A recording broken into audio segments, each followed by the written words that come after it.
Hey everyone, thanks for stopping in the garage.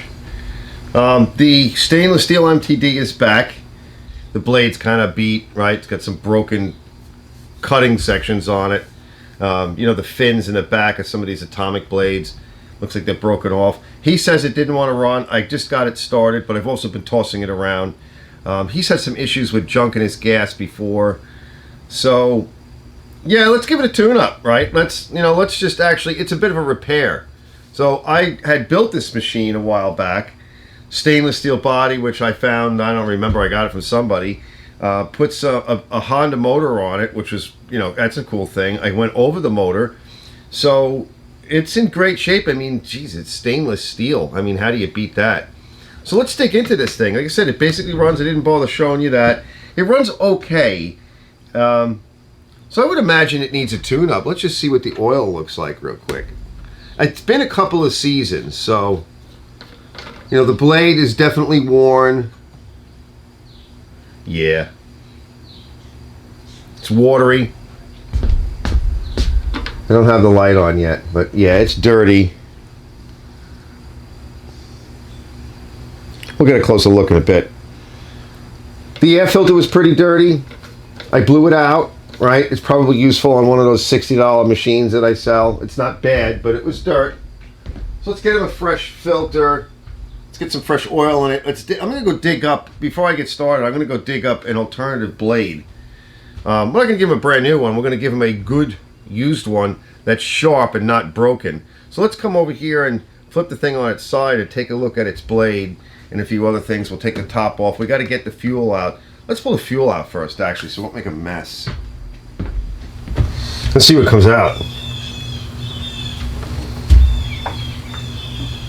I see some junk there. I don't know if I could get it. I think it's junk. Oh yeah. Oh yeah, he's got serious junk in his fuel. See the floaters? All right, before I go any further, let's tilt it up so I can get the junk this way, because there's this weird cavity in the tank. So this is like a tune-up repair, right? I'm going to give him. They tell me, oh, I put fresh fuel in it. Yeah, but you got dirt in your tank. Oh yeah, I got to take that. Yeah, this junk. We got to take this off and rinse it out. All right, let me get another mason jar, and then I'll finish sucking it out. We're going to have to bring that tank outside and rinse it. All right, this one has the bulk of it. I don't know if you can see it. See? Oh, there's a lot of floaters in there. Yeah, let me turn the light off. You know, cameras are really hard to get this stuff. Let me turn the light off now. But I know you guys believe me. Yeah, I see it. So we got to get the tank off. 10 millimeter. And then we'll bring it, we'll disconnect it and we'll pull the carburetor. Probably bring this thing back outside. Be careful with these things. These are the ferrules. I don't know what you call them. Bushings? Is it better? A better term? Take these out because you'll lose them.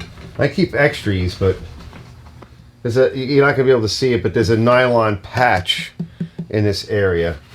But you know what? They don't always do that well. So you could put, there might be something in there. I don't think so. You could put another filter here, but just keep in mind, those small little filters, not the paper ones, the small little red ones, it's the same thing. It's a screen. That's all it is. It's not going to catch the small stuff. I'll just grab some of my heavy cleaner. You know, you could use whatever you got. Soap, Dawn soap works really well. I use Super Clean, Purple Power. You could use, you know, for really heavy stuff, you know, drain oven cleaner, drain cleaner.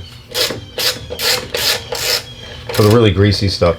You can also use some of your old gas if you have a lot of old gas. Put it in a spray bottle. Believe it or not, if you put a little bit of old motor oil in there too, not a lot, just enough, and let it sit, because gas evaporates very quickly, so it will only kind of dig in a little bit. Yeah, this is dirty. Absolutely. All right, we got dirt all in here. We're going to take that outside. Now, that's all nasty, right? That carburetor is nasty.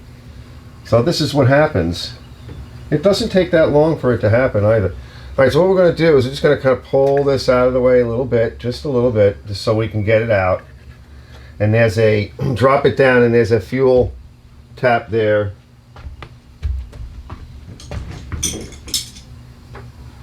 It use if you don't have the, I don't have the correct pliers for this. I'm going to get a pair. It also helps sometimes if you want to do this. I like to take this big chalk. It just helps sometimes to have, even though it's up high, it's just nice to have it in your teeth, you know. Well, I don't have teeth. Yeah, that's thanks to diabetes. Yeah, what happens when you get older? I can't believe I actually have diabetes type 1, right? Yeah, that's crazy. I got it when I was 50 and almost died twice from it. Doesn't run in my family. Just goes to show you there's other things going on that, you know, we're not aware of. You shouldn't get something like that. That's something else happened. Something else is going on. I know one of the reasons was all the stress in my life at that time. Stress kills. There we go. Here it comes. A little bit of fuel left over in there. All right, so here we have, usually these I glue together, at least one section, so that's all filthy. Gotta clean that up. And there is a glued on piece here. So we should be able to just turn the carb. Yeah, that's a little bit beat. All right, that's just an air gasket, but I think I have some fresh ones in house. I ordered more, but I think I actually have some new ones anyway. That gasket looks pretty good. Important to have good gaskets. All right, see how dirty it is? Let's get that cleaned up too. Let's take this outside and get the tank cleaned out so we could blow everything out. And then we can come back in and do the carburetor. So you can see what I mean here. The blade's worn back. These pieces are broken off, okay? So they're no good. So the blade's probably out of balance. It felt like it was vibrating a little bit, but not a lot. But it's a fairly standard blade. Like this is a universal. So, and this is cracked here. This piece is cracked, okay? Hopefully you didn't hit anything. So we're going to replace these things, all right? That's no good. There's an actual crack here. So let's pull the plug. Plug wire before you start fooling around. Crack here. Yeah, he may have hit something. This piece is definitely broken. I don't know what's going on with that, but this blade, where do you see it? It is just dulled and rounded over. All right, so we'll get something else in there. Let me go dig out a blade. I got a bunch of things to put together so that we can get going with this. Let me wipe it off. What I want to do now is just put a little bit of gas in the tank, close the cap. Now don't forget to blow off the cap. What do I do with the cap? Right, because there's junk that gets spiders and stuff like hang out. So you get a lot of junk in the cap itself. So I'm going to put a little bit of gas in. It's nice and clean in there, but I'm just going to put a little bit of gas in, shake it around, blow it out. I'm going to take it outside and do it. Because there's a little bit of alcohol in this gas. It'll just grab some of the water, and I'll leave it outside after I blow it again.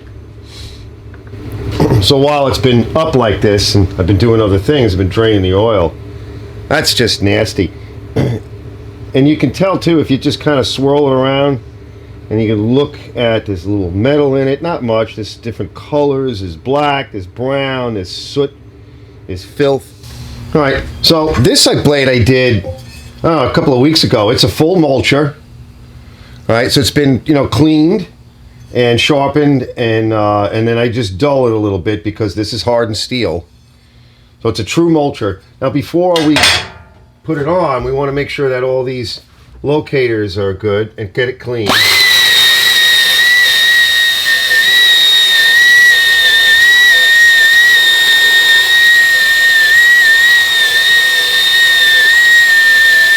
Done. All right, done. And I've got another one of these guys, which I'm just going to put a little oil on it, right? So we have our used oil over here. Just dunked it in the oil I just took out of the machine, right? Why not, right? What's the difference? Okay. Let's just put that back on. Then we can put it down on all fours and we're done under here. So I'm going to use my impact. I really recommend, guys, that you get some of these tools. I know it's hard when you're starting out. Certainly an air compressor to start off with, at least to blow. You could use electric impact if it's a good one. This is like a 500 foot-pounder. And, but, you really can't go by that. I'm going to put it on the lowest setting.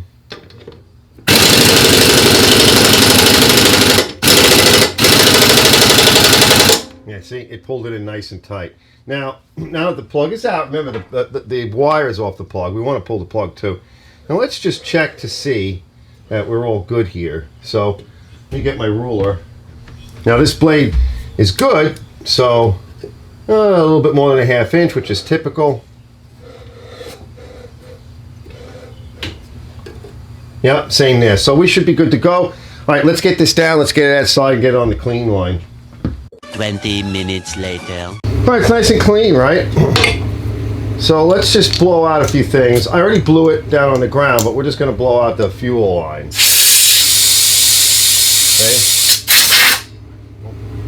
That doesn't look bad. It looks like it was running okay, chocolatey. That's kind of what you want. So we'll get that cleaned out in a bit. And let's just put a little bit of our 2-stroke with the training fluid. And let me tie the bail back. Cable seems fine, all that's fine. Yeah, a little bit is in there. We're gonna let that sit for a bit. And then we'll blow it out. It's coming out there. See, it's actually chasing out some of the water. Yep, in the gook.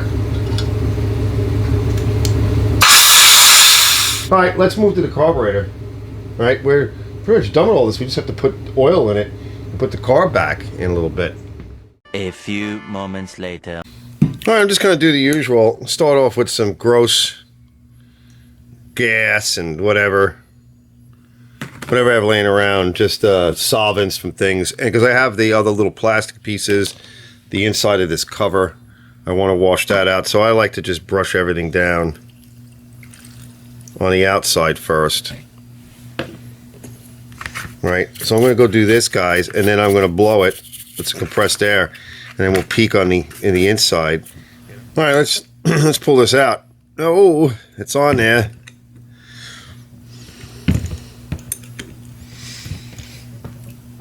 Wow.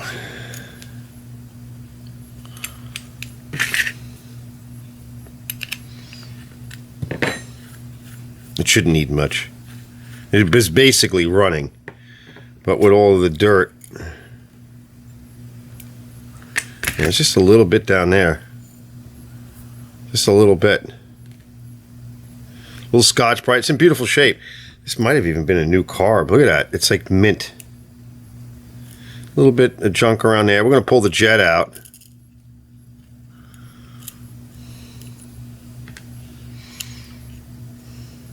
Just a little bit. Let's get that jet out. Sometimes they don't come out. Let's see, let's get a different screwdriver.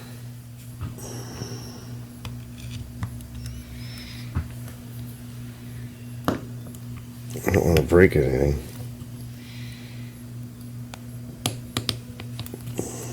Well, it's coming.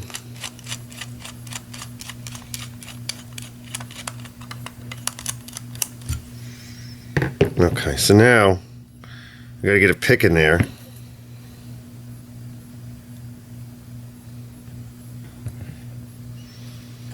Just take the pick and push forward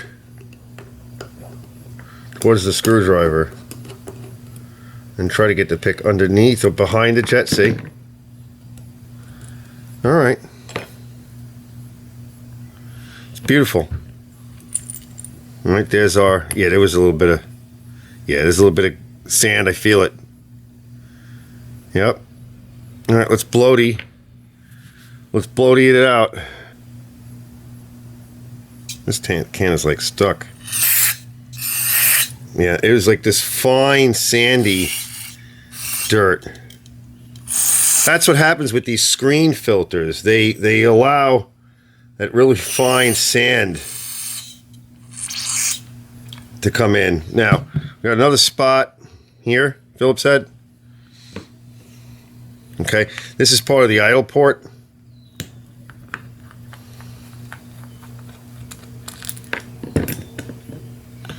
Yeah, there's some junk underneath there. Just a little. Tiny little bit, just enough to be a problem. Let's get in here. All right, let me blow this out with some low pressure air. About 40, 50 pounds. Okay, when this is a reman, I think, carburetor, and I'm going to show it to you. I don't know if you're going to be able to see it, but there is a crack right here, right there.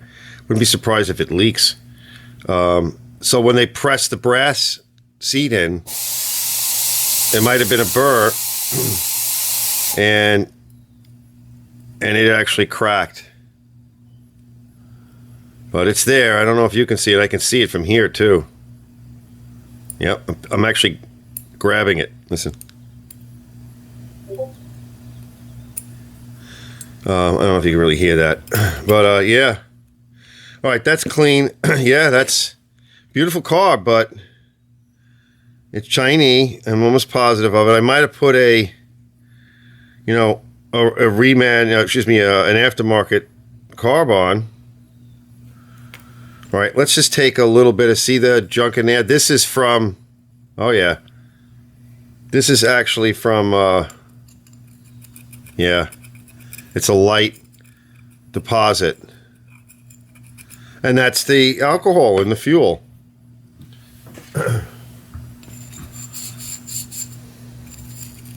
Just kills these carburetors. Yeah, that's good now. See? It's all cleaned out. And that gets in.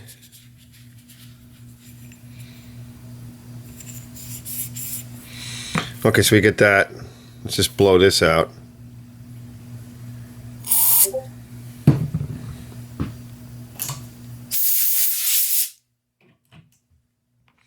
Now we gotta do this guy. Let's just run our poker thing through it.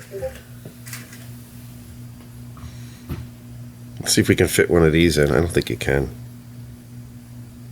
Yeah, just barely. No, take this one. Yeah, that'll be good enough.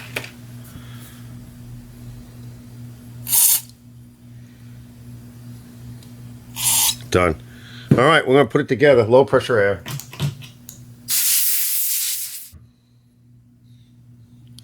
There's a tiny little hole there.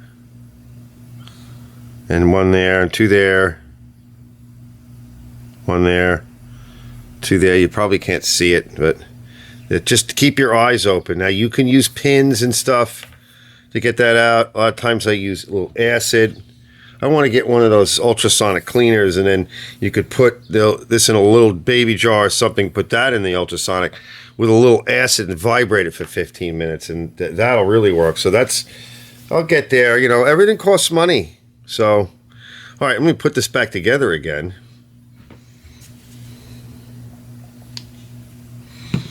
Just drop the tube back in. Right?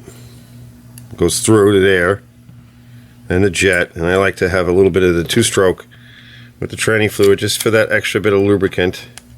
We don't want to cross thread.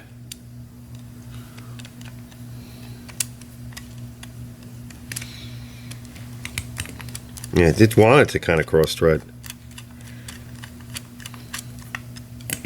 There's a little bit of junk on this screwdriver. Right, just gingerly, but just finger tight. That's good enough. Just a little bit. You get a lot more force out of a long bladed screwdriver. The metal kind of tends to wind up and create like a torque multiplier. it just works. You know, I love long screwdrivers. Okay, so we're good here. Let's fit this on. And you don't want to get gum out on your rubbers, your gaskets. Not on your rubber. Oh, that would be nice. Yeah, that's, oh no, painful. Now, hang the float. It's a Viton seat, so.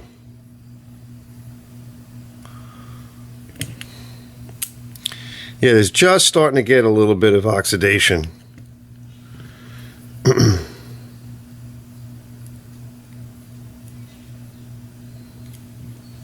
I tell them what I recommend. Now we want to see if it's parallel.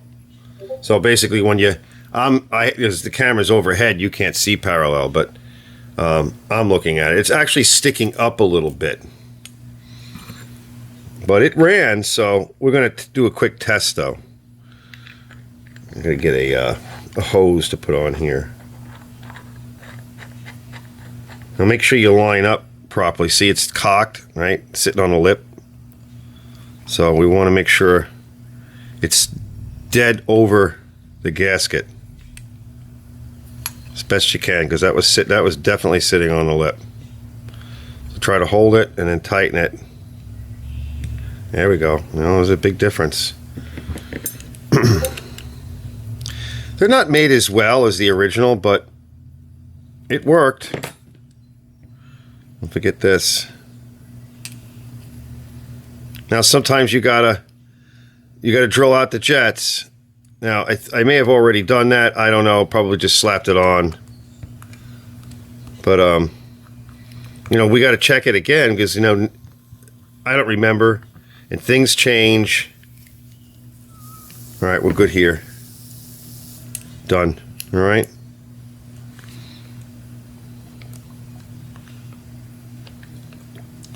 They do an okay job. Let's just rinse this off.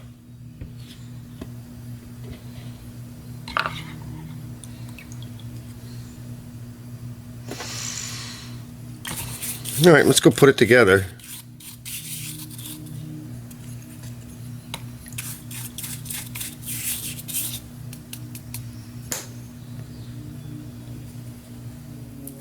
All right, we may want to re-glue it. See? Yeah, it's starting to come off because it's hard to install these, so it's not a bad idea to glue these down. Yeah. And this one had like a double-sided tape. You can use double-sided tape. It's quick and it's fast, but we're going to use some gasket cinch or something. See, it leaves, it's like a plastic. Very thin, you know, double-sided tape. It's fine. Let's get that off.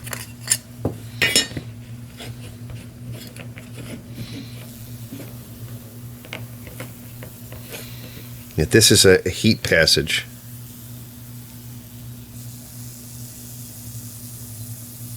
It's actually in here, but the gasket is mimicking it. It's just to break the heat, because you get vapor lock. So they try to avoid that. All right, I'm going to put a little bit of gasket cinch down on that so that it stays, and then we'll be back. We're going to install. Later. You got to get it all assembled at once. So I glued the gasket, the one gasket back here, the one that was a little ripped, but that's okay. It's just a seal to the. Plus, I got gasket sealer on there, so it's a seal to the back of this. All right, your air filter housing. So you got to start off with this. All right, and we're going to put the carb on. Now, the carb. Let's put the spring on the first hole. I'll go down here. Hold on, gotta get underneath the choke tang. And I think the carb goes on the inside hole. Yeah, like that. Okay. All right, so we're there. So spring on the outside hole, and then the rod on the inner side hole. Let's try that. All right. Let's get our bolts. Now, this thing has to be, this is the bimetal, the choke actuator. All right, and you want to make sure she's all the way over to the side. Now, if you want to make this work a little bit better, first you could use WD-40 or a number of things. You can squirt oil in there, whatever you want, but whatever you put in there, you're going to have to spray it back out again, like with air pressure or you know, when you wash it. So I'm going to use a little chain wax because you don't want this mechanism to get dirty. And there's a little pivot here.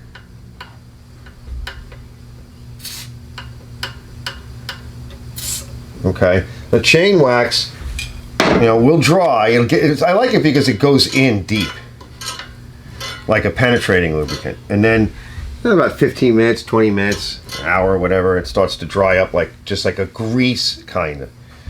So it is a dry lube in a way. You can also use PTFE, right? That's good for in here. I want to get some of that. That's really good for in here. Don't use graphite. It's too thin and it's also too weird. Yeah. You use a moly, but that would be too thick. You'd want to use either, I think a PTFE would be really good. Silicone even, a little bit of that. All right, we should be okay now. Now, push this towards the back of the lawnmower, towards the grass chute handle. Now we want to lift this guy up, and we're going to have to try to get everything in all at once. So we're going to hang it on that. Let's get the next one in through that hole. Try to hold them both with my fingers. Okay, so this is a black tang here that sticks up, tab, whatever. It should be on the inside of this actuator, bimetal actuator. And the nice thing is, if you screw it up, take it back apart and change it. All right, let's see if this works. This should do it. All right, oh, I'm forgetting something. I just put it down too, the adapter plate. Here it is. See, because they put it back out of the way. All right, so now that we've got this far,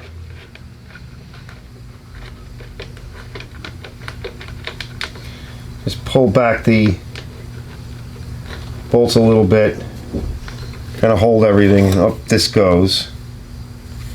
All right, so the square to the square, round it around. Now there should be a gasket on this side. Hold on, did we not put a gasket on there? Yeah, I guess I missed that. Where is that gasket? 12 seconds later. Alright, so I got the gasket glued to here. Right, just a little bit, right? Of course, the longer you wait, the tackier it is. You want it to hold on there. It'll improve the performance of the gasket. You don't want vacuum leaks here. Alright, but you don't want to glue it to the carburetor. Now, I almost forgot. Alright, so let's put, while it's down, the carburetor's hanging low, we want to get the fuel line on. So I'm going to just put a little bit of my two-stroke whatever on there and make it easy to push on the nipple. Because you can get to it, you can see it here, right? You can't see it anywhere else. So I got it on. And let's put the clamp in place. It's kind of out of your view. So I'm trying to get you in this way rather than over the shoulder. I have other videos on, you know, with multiple cameras overhead and everything. I'm not going to do that on this one. This is a job and I want to get it done. But I want to show you something. Tang back. All right, so now we have the fuel line on. And once again, let's just kind of get it through. All right, we're into the carburetor. Let's just stick it out of the carburetor a little bit. Good. Tang that way. Hold it up. This gasket and the square towards the engine. try to hang it, get it in that hole, those two holes. Good, good, good. Oh, we got one. Well, we lost one, but we got one. Get one started. Just a couple of threads. Let's kind of get the other one started by hand, so you can kind of feel it. I try to line up the gaskets. All right, good, good. That's great. So now, so far so good. Okay, and what we'll do is we got to reach in there. We got to put that hose in, but we can reach in a little bit. So we're just going to tighten it up, finger tight, to check to see that we've got everything where we need it.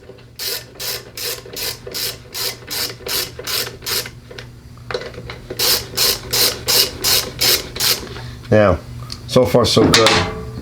Let me get my tongs.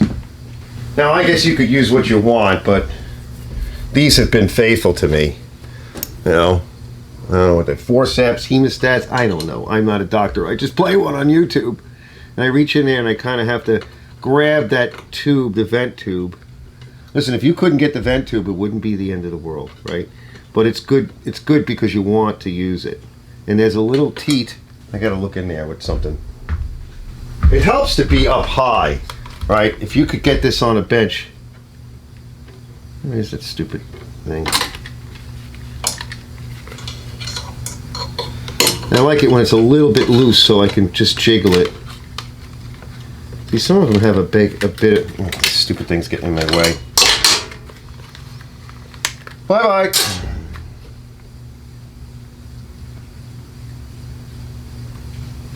Where is it? Some of them are more pronounced than others. Sorry if I'm hitting you guys with the light, but there it is. It goes right on. Done. Okay, so that vent tube is on. Now we have this bolt. That's important because you want to get that started before you start tightening things up. All right, that locates the housing itself. So snug that one up and then drive the carburetor in.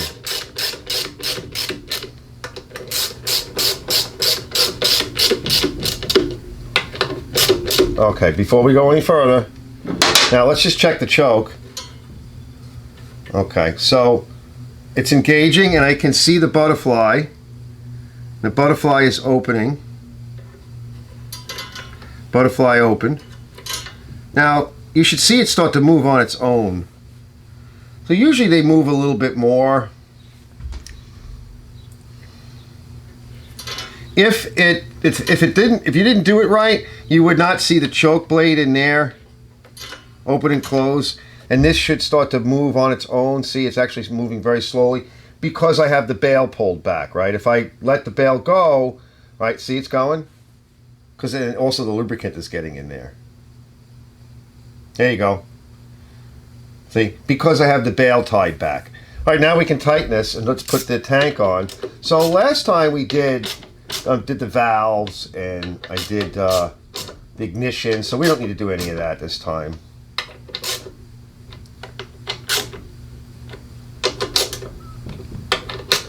Done. Okay, we got to clean the plug and we got to put the tank on.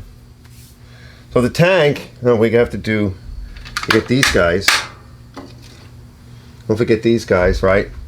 Put them on, but we're going to put them in, I think we're going to put them into the tank itself before we lay it down. Let me go clean a plug, right? We'll clean the plug up. It's a nice plug. Looks like it's a stainless steel body. Well, let me get that a cleaning. 5 minutes later. Nice and clean. I got them to 30 because they'll open up to 32 over time, and I like to make sure that the electrode, the outer one, the top one, is lined over the center. And I put a little bit of no-sees on it. So let's just pop this in. Now, it'll open up to about 32 over time. I think the 30 gives you a little hotter spark, and, you know, people don't, it was a little over 32. So, you know, people don't like to tune these things, you know, they don't want to bring it in until it stops working. So, I want to get some oil in. I like to start off with about 14 ounces. They don't hold like the 20 or so ounces of some of the other motors and Briggs and what have you, By the way, make sure that top ferrule, when they're screwed on, make sure that they're screwed in and tight. Yeah, see, and that gasket, I made sure last time that the gasket on the plug was compressed well. A lot of times they're not seated well. Hold on. There we go. Okay, so you heard those clicks, so that's done. I'll get some oil in, and like I said, I'm going to start with about 14 ounces. I like to use these kinds of containers. I get them from the Auto Body Supply, or I don't know, probably Depot and Lowe's probably has them. So I'm going to start off with that, and when that's done, then we'll put the top on, all right? Now, I like to treat some of my customers, even myself, with some Lucas Heavy Duty Oil Stabilizer. I noticed it puffed a little bit of smoke when I started it. It was blue. The valve guides and seals tend to wear on these Hondas, and I could tell that the oil wasn't all that great, right? So we want to give a little bit of extra love to it. This motor will last a long time. I don't do it all the time. You know, he's spent money with me, so I take care of it. I sell a machine that is over $200. I'll do it. You know, I'm not going to do it for like, well, every now and then, though, I'll tell you, I'll have a $60 machine that basically it runs really good. It's all there. I don't want to replace the motor, but it does smoke a little bit when you start it. And I'll put some of this in, okay? Why not, right? Get it out the door, $60, $70, $80. It's not knocking. You know, the compression is still okay. You talk about a cheap machine. They're not going to change the oil, ever. They're going to use it for a couple of years. It's going to wear out. They're going to throw it out. All right? Be back in a minute. All right, it's good to go, right? About 14. Depends upon how much you take out. Like if you let it drain, and sometimes, you know, oil gets stuck in like under the piston or whatever, and you won't get it out. And then you go and put oil in, and it's too much. So just remember about 14 ounces, and run the dipstick in. You know, not super tight, just run it in and take it out, measure it that way. That way you don't overfill. All right, so I'm just going to put a little bit of like 2-stroke, anything, you know, use anything. Just want to kind of get it started so you could push on the hose. And let's put our bushings in.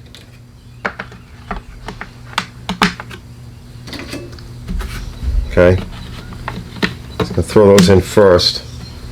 All right, now. Beautiful. Let's just kind of walk that back up. Now this was already, I already had some oil in this last time, so we're going to use a little bit of the chain wax in here and pull it through as I washed it.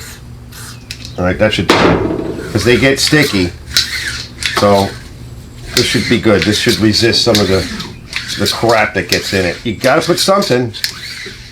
Oh yeah, that's much better. Now when you put these down, sometimes things hit. So just make sure it seats all the way down. All right, it's not in the way of any of the mechanisms.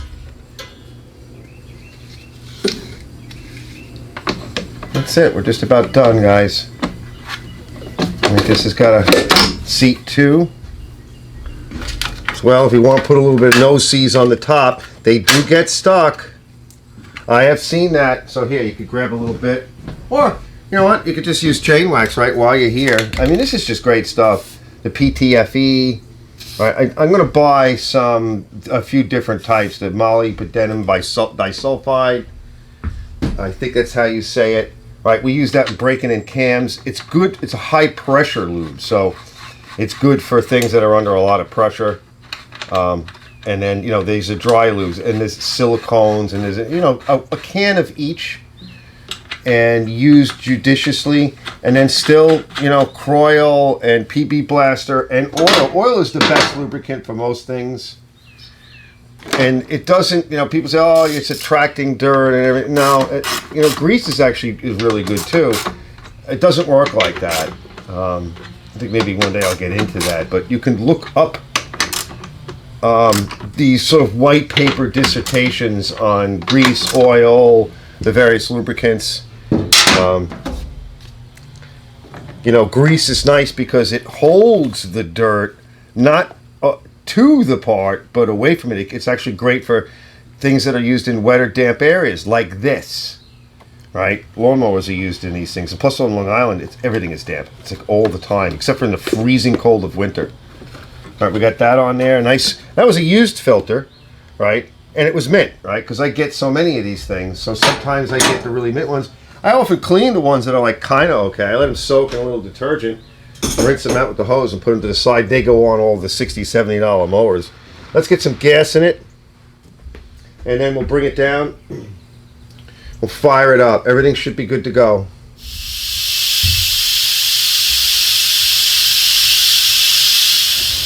This wheel was totally out of adjustment. And then 1, 2, 3, 1, 2, 3. We're good there. So the bail is off, so you pull the choke, it will stay. As soon as you pull the bail, see, you're in a race. I don't know if you can see it, but you're in a race to get that started before the choke goes. All right, so you ready?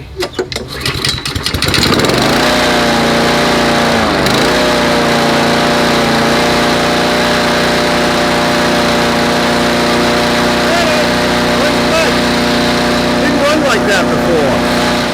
I lowered the RPM a little. Much better.